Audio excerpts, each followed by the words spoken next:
which are going to make shockwaves. Let's get to Pack Watch Alex Jones edition, and let's celebrate for a brief moment in the sea of like awful news. Breaking news, absolutely astronomical figures in this InfoWars lawsuit out of Connecticut. Alex Jones owes $229 million to just the first 3 plaintiffs, all members of the Sandy Hook victims, okay? There are 9 more plaintiffs to go. That's right. A Connecticut court rules over Alex Jones, owing Sandy Hook victims a total of over $1 billion. Alex Jones is making an enormous amount of money, but not this much. More and more, 30+ million judgments being read right now. This might be a death knell for InfoWars. That's right, ladies and gentlemen. The Connecticut court has ruled that Alex Jones owes over $1 billion.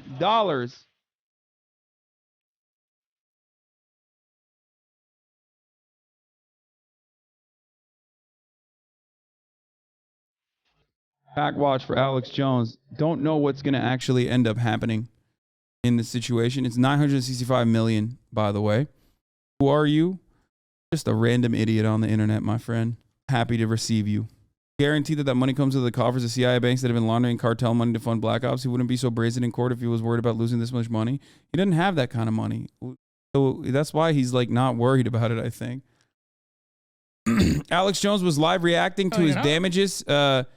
As the jury read the damages the Sandy Hook parents weep, Alex Jones is on his broadcast laughing and assuring his audience that he won't actually be paying any of this money. Do these people think that they're getting any of this money, he says. $57 million, $20 million, $50 million, $80 million, $100 million, blah, blah. You get $1 million, you get $100 million, you get $50 million. Slander damages, past $1,000. 57. Let's watch more, like a longer video of this. From Remington. Ain't gonna be happening, ain't no money. Our verdict as to damages in this case, we award damages to each Yeah, plaintiff. his point is he doesn't have that kind of money. I think that's what it is. And to be fair, I don't think he has that kind of money anyway, yeah. But like celebrating it like this, I mean, they need people to probably gut every single thing that he owns, you know what I mean? They're going to go in there and basically pick apart like fucking vultures the corpse of InfoWars. I don't see how, I mean, I just don't know. You know, he used to make $200 million a month, right? There's no way he doesn't have billions hidden. No, I don't think it's like that. I just don't. This man is not broke. He's moving money as we speak.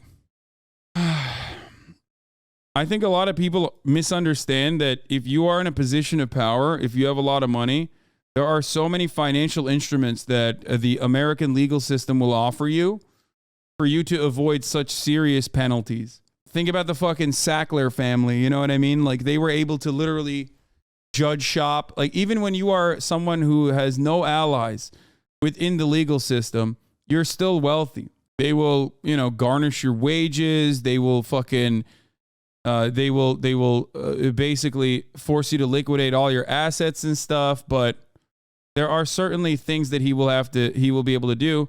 I think one of the things that he's going to do is probably keep this up in court for as long as he possibly can. Here's a thread of all the damages. Jury rules that Alex Jones and InfoWars must pay total damages of $120 million to Robbie Parker, to David Wheeler, a total of $55 million, Francine Wheeler, a total of $54 million, Jacqueline Barden, a total of $28.8 million. I mean, that's the difference between a Connecticut court versus a Texas court. He will try and appeal it. I mean, fuck Alex Jones so hard. Sandy Hook families, hold my beer. At this point, Alex just should keep doing InfoWars forever and all proceeds going to the victims. All the rage they've had to swallow over the years, I'm glad they can let go of the financial burden. I don't know how that's going to work out. I just don't know. I don't know how that's going to work out, especially if you don't have that kind of money. Intentional tort cases like Alex Jones means he can't get rid of it, though, through bankruptcy.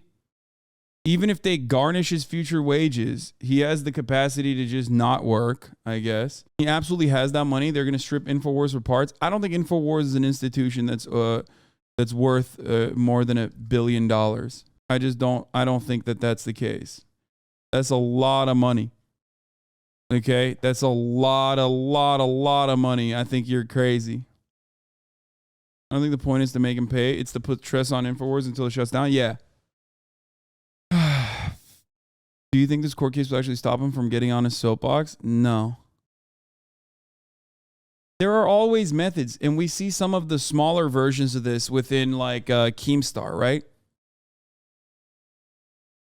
There, like Keemstar, for example, has been banned 1 million times over from fucking YouTube, but he still somehow figures out a way to, put drama alert under someone else's name and then get paid out through drama alert. So he can still technically have an account. He can still technically continue having a show on YouTube, regardless of the fact that he's been banned time and time again. And that same kind of loophole mechanism exists within our financial institutions, within the criminal justice system. No matter what happens. Of course, here it is. Charlie Kirk with an incredible take. This isn't about calculating real damages from Alex Jones. This is about sending a message. If you upset the regime, they will destroy you completely and utterly forever. Yeah. The regime, if the regime is upset by, I don't know, motherfucking, if the regime is upset by, I don't know, harassing and engaging in a brutal harassment campaign over Sandy Hook victims, then, maybe they're not so bad. Feel me? I mean, I can't believe I'm saying this, but that's ridiculous. That's a ridiculous fucking take. Yeah, the regime. What's the regime comprised of? The victims of Sandy Hook, the family members of Sandy Hook victims. That's crazy. That's crazy. Yeah, the big victim lobby. I love Charlie's ability to just consistently find the ways to have most insane take on everything, including victims of a mass shooting. Yeah. Big victim. I have no fucking faith in this system. I'll be honest. That's why I'm a little cynical about or skeptical about like actual justice being delivered in this circumstance. You know what I mean? I think that I find it deeply, deeply unlikely that Alex Jones doesn't have like a shell company that is foreign, that he can, that he has already funneled an adequate amount of funds to, that will keep him afloat for the rest of his fucking life as he continues, as he breaks down his like InfoWars LLC and then moves it over to another LLC. You know what I mean? You're underestimating the incompetence of Alex Jones and his team. I mean, the legal team already had an incredible fucking hurdle. They had a mountain to climb there, right? I mean, defending Alex Jones is really hard when your client is like purposely and almost maliciously tanking the fucking court case that you're trying to desperately put together in defense of your client. Your client doesn't want to get out of it, it almost seems like. Like the man was at a defamation damages verdict, the defamation damages trial, and like defamed both of the judges on 2 individual defamation damages trials. You can't stop. What do you do in that situation? Let's look at the outside, live look at the outside of the courthouse in the Alex Jones defamation suit. We're better than that. And it doesn't pay. In the end, it won't pay for you. It won't pay for you financially. It won't pay for you morally. And it won't pay for you spiritually. And I'd like to turn this over to the real heroes here, which are the families that we've had the privilege to represent these going on, in my case, almost 10 years. Those are the real heroes here, and those are the voices that Alex Jones tried to malign and trounce and disparage, and those are the ones that speak most proudly today. So I'd like to turn it over to my friend, Robbie Parker.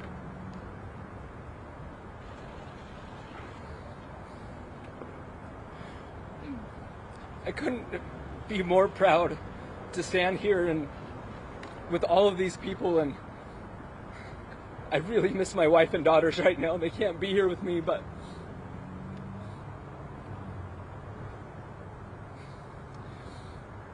our lawyers helped give me the strength to finally find my voice and to fight and to stand up to what had been happening to me for so long, and for how I let my voice This is Alex Jones's lawyer, bro. My power be taken away from me. At the expense of my daughter. That's all you need to know, okay? And at the expense of my family.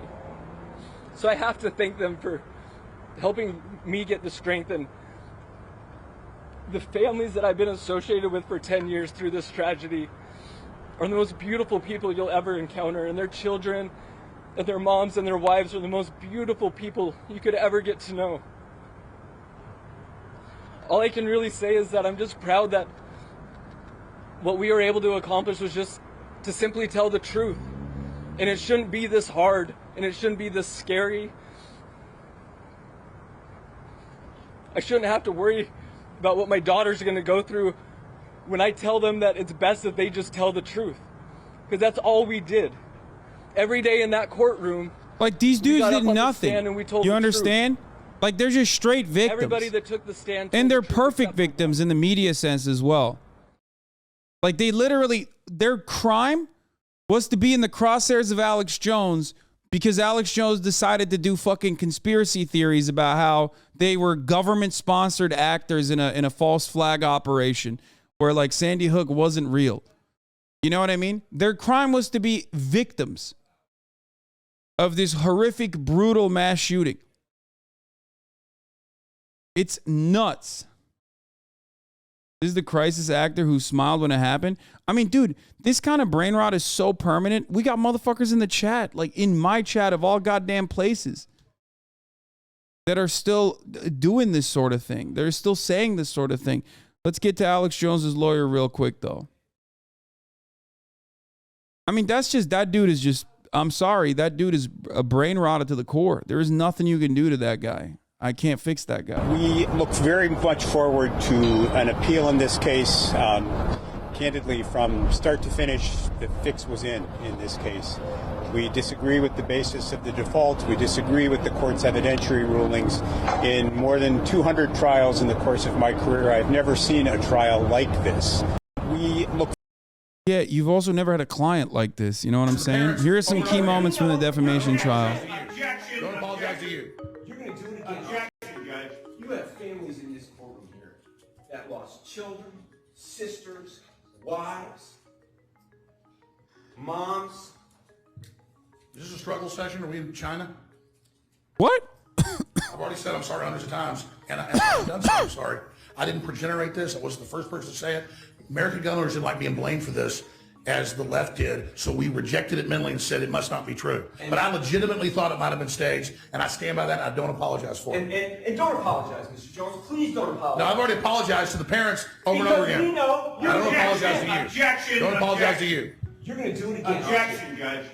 Aren't you? Objection. Objection. Argumentative. Don't apologize to you. I suspect Alex Jones will never be silenced.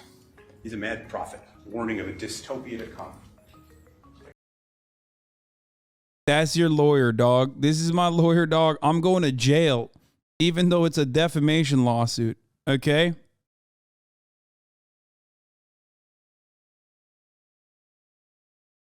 That's it.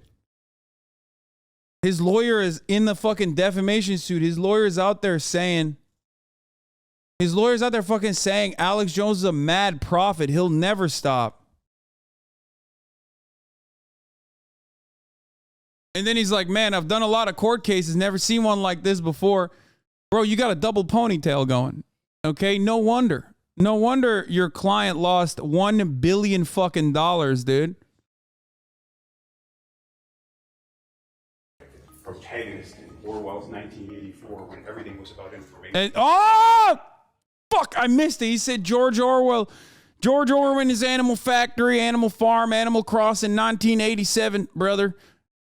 Your Honor, this is just like George Orwell. It went into your room and the television was watching you. Like Aldous Huxley in Brave New World when he talked about Soma, and if we could just drug ourselves into compliance, we'd accept any direction. Like Margaret Atwood in The Handmaid's Tale, where she talked about how a patriarchal society would use women as nothing other than breeding machines. There have always been mad, creative geniuses in the world who feared what was to come. And they speak loudly, and we have choices about whether to listen. You're already under oath to tell the truth. You've already This was the old violated that oath. twice today in just those two examples, it seems absurd to instruct you again that you must tell the truth while you testify. Yet here I am. You must tell the truth while you testify. This is not your show. You need to slow down and not take what you see as opportunities to further the message you're wanting to further. Do you understand what I have said? Yes, I believe what I said was true. So Yes, you believe everything you say is true, but it isn't. Your beliefs do not make something true. That is what we're doing here. Just because you claim to think something is true does not make it true. Will you talk to me? Andina, will you talk to me? Will you talk to me? Will you talk to me? We stood in that hallway. I didn't see that. Stop the clock. Dog, they had the best. He had the best law team, dude. I mean, thank you, A. Jones, for bringing us some of the best content lawyers you could ever fucking find, dude. What an incredible moment in history, dude. My man flipped him the bird. Like, that's crazy. A friend of mine got interviewed after being in the Vegas shooting, and conspiracy theorists harassed her for being a government plan because she had been on Judge Judy years prior. These people are already sick enough without someone like Alex Jones riling them up. Yeah. I mean, what did you expect, dude? Yeah, Alex Jones is making jokes and stuff, but he's just huffing copium. We already saw this. He's just huffing. He's on extra amounts of copium, okay? I won't waste your time on this. Please refrain from any further personal attacks or comments about the plaintiff's lawyers or their law firm. It's highly improper. Let's move on. To talk about the plaintiff's case. I don't want to hear it again. Yes, Judge. Mr. Jones is going to be here tomorrow. I understand. I'm calling in sick. I'm not sick. Remember 9/11? Politics didn't they just go away? They were just wiped out. And we were jolted to remembering that we're human beings first. That was number one. And number two was Sandy Hook. Not really. And you know what? Ironically, Alex Jones literally was, during 9/11 and also in Sandy Hook, operated in the exact same fucking way. Immediately turned around and was like, how do I make more conspiracy theories out of this? And like, even with like 9/11, I kind of understand, right? Like, I get that. I get why there was so many conspiracies there, right? Because it's like this massive world-changing event, you know. But with Sandy Hook, we knew what happened. Here's a full shot of this jabroni. Yeah, I mean, dude, look. I mean, he is like such an ambulance chaser, bro. Look at this fucking guy. Anyway. For Alex Jones, those were the best 2 days of his life. Those are the best 2 days of his life. I wanted to tell you to your face because I wanted you to know that I am a mother first and foremost, and I know that you're a father. And my son existed. You're still on your show today trying to say that I'm implying that I'm an actress, that I'm deep state. You have this week. And I don't understand. Truth is so vital to our world. Truth is what we base our reality on. And we have to agree on that to have a civil society. Sandy Hook is a hard truth. Nobody would want to ever believe that 26 kids could be murdered. Nobody would ever want to believe that. I understand people not wanting to believe that, actually. I don't want to believe it. I don't really follow the news model of covering the news. In the past I did, but we still do it a lot. But now I mainly just talk about philosophy and the big picture, and then have some guests on. And the show's gotten more Christian, because I'm a Christian, but as things progress, all things happening in the world, I'm moving more towards doing self-help, life experience type show than the political show. That's crazy. He's like, I'm on my self-help arc, dude. He's not. Okay, let's be real. He's not on his self-help arc. Let's be real. What kind of self-help is Alex Jones going to offer to his adoring fans? How to not be victim to family court? Like, what is he gonna do? It's always dudes that need self-help more than anybody else saying, I'm gonna do self-help.